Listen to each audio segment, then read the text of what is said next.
प्रदेश के हाजी आ रहे हैं उनके लिए यहाँ से बसें से हम हाजियों को एयरपोर्ट के लिए रवाना करते हैं, उनका सामान व हाजियों के साथ। और इसके साथ साथ जो भी इनको पासपोर्ट, वीज़ा, जो भी कागजात यहाँ बिल्कुल समझाइश के द्वारा यहाँ से भेजा जा रहा है, बिल्कुल सुरक्षित, कोई भी परेशानी नहीं हो हाजियों को। इतना 50 दिन का टूर होता है, इसलिए। यहाँ पे आपकी समिति में जो यहाँ पे सहयोग में है, कितने लोग लगे हुए हैं? हमारे कम से कम 30 से 40 लोग लगे हुए हैं। उसमें जयपुर नगर निगम का स्टाफ भी लगा हुआ है, जो साफ सफाई की, जो भी चाक चौबंद जैसे टेंट की व्यवस्था करवाई, और भी कोई समस्या आ रही है तो नगर निगम द्वारा फायर ब्रिगेड की भी व्यवस्था है। अनेक फायदे की चीज़ें हम यहाँ उपलब्ध करा रहे हैं हाजियों से।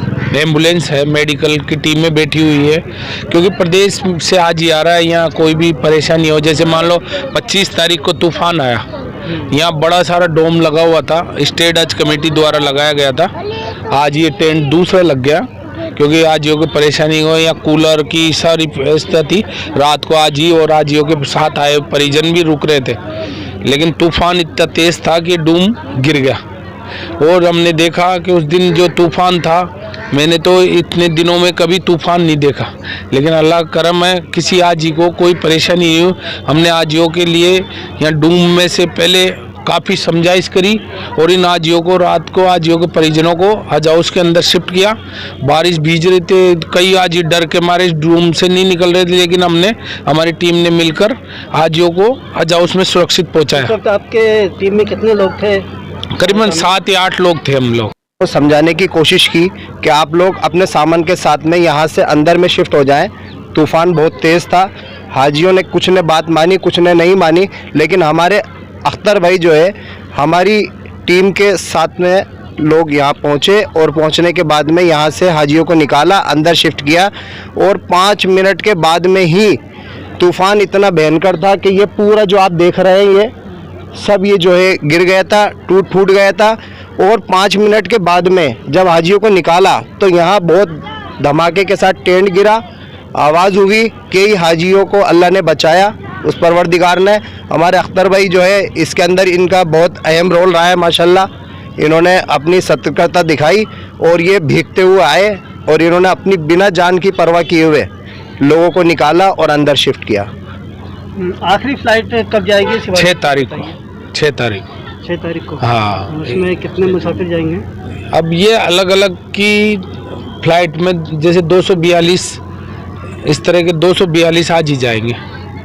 अभी रोज़ 2 फ्लाइट जा रही है। पहले शुरू के दिनों में 1 फ्लाइट जा रही थी, किसी में 165 जा रहे थे, किसी में 242। अलग अलग ज़िलों के लोग आ रहे हैं और उनको भेज रहे हैं हम लोग। तो सर, आपको ये करबला हज हाउस तक ही आप संभालते हैं हाजियों को, या एयरपोर्ट तक भी आपकी सुविधा है संभालने? जो भी एयरपोर्ट वाले मेरी जरूरत समझते हैं, नगर निगम संबंधित, जैसे मैंने टॉयलेट की व्यवस्था, पानी की व्यवस्था, लाइट की व्यवस्था, मैं वहाँ पे भी जाके देख के आता हूँ, और जो भी मदद होती है मैं हाजियों की खिदमत में हमेशा तैयार रहता हूँ। यहाँ पर हाजी कितने टाइम पहले आ जाते हैं सर? यहाँ 2 दिन पहले हाजी के परिवार के लोग आ जाते हैं, हाजी 1 दिन पहले आता है। और हाजियों के लिए खाने की व्यवस्था? खाने की यहाँ के जो सामाजिक कार्यकर्ता और यहाँ के जो जिम्मेदार लोग हैं, वो खाने की व्यवस्था कराते हैं हाजी और हाजी के परिजनों के लिए। आपका अख्तर हुसैन, पार्षद वार्ड नंबर 12।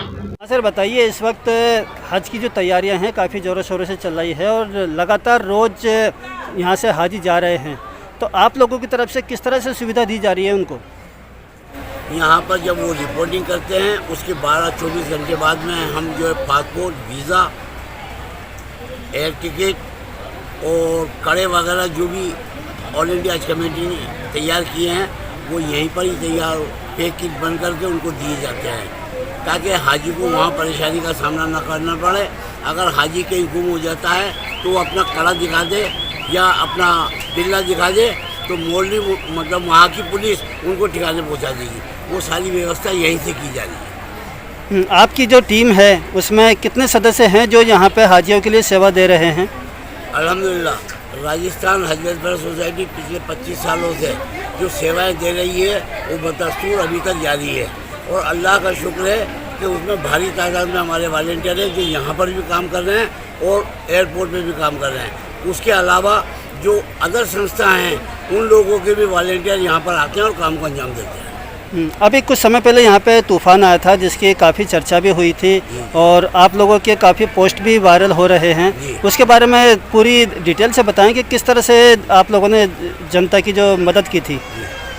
साहब ये एक गॉड गिफ्ट कहूँगा मैं, अल्लाह का खुसूसी इनाम कहूँगा मैं कि 26 मई को जो तूफ़ान आया और जो शुरू हुआ तो उस तूफ़ान की जानकारी हमें पहले से थी, लेकिन इतना अंदाज़ा नहीं था कि इतना भयंकर तूफ़ान आएगा। तो अख्तर जो पार्षद पति है वार्ड नंबर 12 के, वो मेरे साथ यहीं मौजूद थे, इसी स्टेज पे थे। तो हमने अनाउंस करना शुरू किया, लोगों को बुला करके हज हाउस के अंदर सबको पनाह दी कि आप लोग यहाँ घुस जाएँ, बाहर कोई खड़ा ना हो, क्योंकि ये भी पंडाल बना हुआ है, हमें इसका भी खतरा महसूस दे रहा था। लेकिन जो डोम गिरा है उसका अंदाज़ा नहीं था कि वो गिर जाएगा, हमें खतरा इस बात का था। इसलिए हमने किसी भी हाजी को या किसी भी रिश्तेदार को उनके यहाँ बाहर खड़े नहीं होने दिया और उनको सबको अंदर एंट्री दी। उसके बाद में हमने देखा और हमें मालूम पड़ा कि डोम के अंदर तकरीबन 70-80 आदमी मौजूद हैं। तो हमने उनसे रिक्वेस्ट करी, हाथ जोड़े, वो लोग निकल के आए, लेकिन उसमें से 15 से 20-25 लोग वहाँ पर रुक गए। उस वक्त मैंने हमारे जो पार्षद हैं अख्तर हुसैन, मैंने उनसे कहा कि अख्तर भाई तुम जा रहे हो या मैं जाऊँ? तो उन्होंने कहा बाबा तुम नहीं जाओगे, मैं जा रहा हूँ। ये भीगता हुआ वहाँ पे पहुँचा तूफान अंधकार के अंदर और वहाँ से एक एक आदमी को धक्का दिया और धक्के दे करके वहाँ से निकाला। निकालने की कुदरत का करिश्मा देखिए आप कि मुश्किल से 5 मिनट गुजरे होंगे, मुश्किल से 5 मिनट, पूरा डोम जलाशय होकर के नीचे गिरा। तो ये अल्लाह का शुक्र है कि अल्लाह ताला ने हमें ये सूझबूझ दी और हम उसमें कामयाब हुए। अभी कोटा ज़िले में हाजियों के बस पे हमला हुआ था, तो इस चीज़ को लेके भी आप कुछ टिप्पणी करना चाहेंगे? देखिए इसमें 2 बातें हमारे यहाँ पे निखर के आ रही हैं। एक तो ये है कि ड्राइवर के और जिन लोगों हमलावर थे उन लोगों के को आपसी रंजिश पुरानी थी उस मामले को लेकर के, लेकिन हमारे पास में उसी रोज़ इत्तला आ गई थी। अब चूँकि हज की फ्लाइटें जा रही है तो हम और दूसरी बातों पे ध्यान नहीं दे सकते।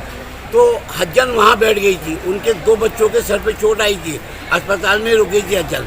जब उनके लवाकिन यहाँ पर आए, आकर के उन्होंने कहा कि साहब हज्जन वहाँ पर है और मामला ये हो गया। हमने हज्जन को पहले प्रायोरिटी पे बुलाया कि सारे कवर रुक जाएंगे, आपके जितने भी मेंबर हैं सब रुक जाएंगे, इसलिए हज्जन को यहाँ भेज दो और हज्जन से कहो कि हरम में जाकर के दुआ करें अल्लाह की बारगाह में, ताकि इनको अल्लाह ताला सेहतयाब करे। और अल्लाह का शुक्र है दोनों बच्चे ठीक हैं।